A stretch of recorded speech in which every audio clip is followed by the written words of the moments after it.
Radio Raheem here with Eddie Hearn. You made a big signing tonight. You made a big show of that signing on HBO. Danny Jacobs, middleweight, just fought Triple G, maybe the closest, I'd say maybe even closer than Canelo, is now in your camp. How does his career change from this night going forward? Well, he's excited. We're excited. He can expect a full-on schedule. He can be expected to be promoted 365 days a year in different countries. He can expect to be busy, in and out of the ring. And he's got a real buzz in his step, you know. He's excited. He feels like he's going to be given a top priority at HBO, which he will be. And we'll announce his fight date this week for November. Well, no promoter, especially not you, is just going to sign a guy to be signing a guy. You obviously see a future for him and opportunities that you can provide. Is there something you can share with us that you think that you're able to do for Danny Jacobs that no one else was able to do? Yeah, promote him. I mean, that's, you know, I feel like that's what I do best, and he'll get the best promotion from me. But more importantly, there is a plan moving forward, and you know, it's not a case of just sign him and see what happens. Right. You know, we want to fight Canelo or Triple G. That's the obvious fight. And until that draw last week, we were looking at that fight probably for the one after this one. Now it might take a little bit longer, no problem. I like the David Lemieux fight. That's a fight I think we can look at for the spring. The aim is to get him out in November in a good fight, and then get busy again February, March, and then box again in the summer, and try and box at least 3 times a year, maybe even 4 times. But the Canelo Triple G fight is an obvious fight. You know, I mean, I had Danny Jacobs winning that fight. Some people had Golovkin winning that fight, but either way, it was, you know, it was a pick'em fight. So the rematch is a natural fight, even if it's Golovkin or Canelo. So that's the target for that. You know, Lemieux's a good fight. You've got Billy Joe Saunders as well, holds a belt. So he's going to be keeping nice and active, and that's what he wants right now, is to get back into the ring as soon as possible, finish the fight in November, then be told a date again a couple of months later for the next one. You mentioned Billy Joe Saunders, which is the obvious best bit of bait to get Canelo or Triple G in the ring. He's got that outlier middleweight title. How can you make that fight, and do you feel like you're in a position to get Saunders in the ring against Jacobs? Like, he called out Amir Khan, which is a little bit ridiculous. How do you get Saunders in the ring in a real middleweight fight against your guy? I don't know. You pay him a lot of money. That's generally how it works. But we're not really... There isn't a fascination with us to get a belt as quickly as possible. This is about building Danny Jacobs. This is about building his brand, seeing how big a draw he can become. Because when I finish with him, his value will increase so much that by the time he steps in the ring in a pay-per-view fight, he can get paid handsomely. And I believe he can beat Canelo. I believe he can beat Triple G. So it's not a case of like, just get the fight, get the payday. The payday's important, but we want the fight. That's to prove who's number one. So, you know, in the short term, it's all about, like I said, raising the Daniel Jacobs profile. I couldn't believe when I sat down with Daniel Jacobs, spoke to him, looked at him, watched his fights, understood his story and his journey. I'm thinking, you are probably the easiest guy I will ever promote in terms of, you've got everything, you know.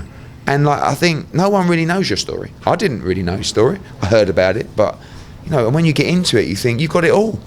This is an easy job for me. You know, I'm promoting other fighters that don't have that kind of story, maybe don't have that kind of ability, maybe don't look as good as you in a suit. Look at you, look $1 million. Not you, Raheem. But me too. Not bad, but mainly Daniel Jacobs. So I look at it and I think, I can't wait to get started. This is easy work. So, you know, looking forward to it. Well, fair play to all that. How big a headache are you willing to take on for Danny Jacobs? Because the thought in my mind immediately, being on that side of the pond, a huge fight would be Chris Eubank and Danny Jacobs. Are you willing to jump back into that maze to make that fight? I don't know. That's definitely not a target. He's up at super middleweight at the moment, so no, Eubank's a good fighter. He's not on our list for Danny Jacobs right now, but like I said, the key is get out in November in a good fight, finish the fight, know your next date in March, and then maybe go again in the summer. Just keep active till the right fight comes up. Lemieux is an obvious choice. You know, Golden Boy have Lemieux. He's on the same network as well. I really like that fight as a fan. I think it's a fun fight. So we'll see what happens. But first things first, get the date in the diary for November and go from there. How is your relationship with Hal Heyman? You seem to be like one promoter that's able to work well with him in signing a fighter that he's still advising. Are you looking to make inroads into American fighters, dealing with him more? Is that something that's part of your game plan? I've made a lot of fights with Al Heyman fighters. I make fights with anyone, to be honest with you. There's too much ego, too much politics in boxing. I probably like the big fights and the money too much to worry about the ego. I make the right business decisions for our fighter and for Matchroom as well. So it doesn't matter if it's Al Heyman, it doesn't matter if it's Golden Boy, it doesn't matter if it's Bob Arum. I work with them all. But our fighters take priority, and what we're bringing is something different in the US market, which is regular fights, increased profile, increased promotion, and something very, very different that you will love. But what I can't do is make the mistake of signing too many fighters and then not being able to deliver my promises on the dates. So we expect probably to sign a handful of fighters initially, make sure they're active, make an example of them, give them a wonderful service, and then in time we'll grow. I'm looking to do between 4 and 6 shows a year in the US. That's it, in year one. And then we'll see where it takes us. Probably won't be long. I might be the exclusive provider of content on HBO, just like I am at Sky, Raheem. But that might be the years down the road. I've got to prove myself. I've got to prove myself in this market. And it's not just a case of, oh, I'm going to turn up, on the East Coast and say, it's Eddie Hearn, so you're all going to come and buy a ticket. It's not going to work like that.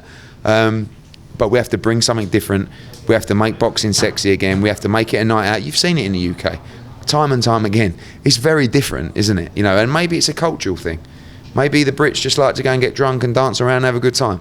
But I believe everyone likes to do that. So why not the Americans as well? Try my shows, see if you like it, and grow with us. And lastly, Kell Brook, I believe that was the last time I was over there, and he put on a hell of a performance as well with that Errol Spence fight. And afterwards, it was a question. Does he go forward? How does he progress from that point? Have you had that discussion? Has Kell Brook made a decision? For me, Kell Brook has to move to 154 pound. He probably did after the Golovkin fight, but he didn't want to vacate his belt. He says, I'm not going to give it up, so I'm going to make the weight and fight Errol Spence. As it goes, he made the weight okay, but Spence was too good on the night, and obviously Kell got injured. Very frustrating because it's another broken eye socket after breaking the other side. So, he's been in some heavy-duty fights, but Kell Brook's looking to return in December, ironically, before Errol Spence, who wasn't injured in the fight. And I think he needs to move to 154 pound. I think he has a big future. I think he's a great fighter. I'm looking forward to meeting up with him. Well, obviously not in December. There's like Charlo's on the 154 is not really a glamorous division, but it's a tough division. You've got some great fighters, but they're not big names yet. So that's why Kell was really looking at 147 and thinking, Spence, Pacquiao, Thurman, Garcia, Khan. And if you move to 154, it's like Cotto, yes please. But outside of that, Charlo, Lara, The Cotto fight's interesting. Any discussion there? We'd love that fight, but I don't think he's going to fight Kell Brook. So, but it's not a case of you can't just stay at welterweight just because that's where the big fights are if you can't perform at welterweight. So my advice to him, is to move to 154, and we'll see what he does. Radio Raheem with Ed Hearn. Eddie Hearn, is always a pleasure to talk to you. I'll be seeing you in just a month. Your neck of the woods. Always appreciate the time. Radio Raheem, Eddie Hearn.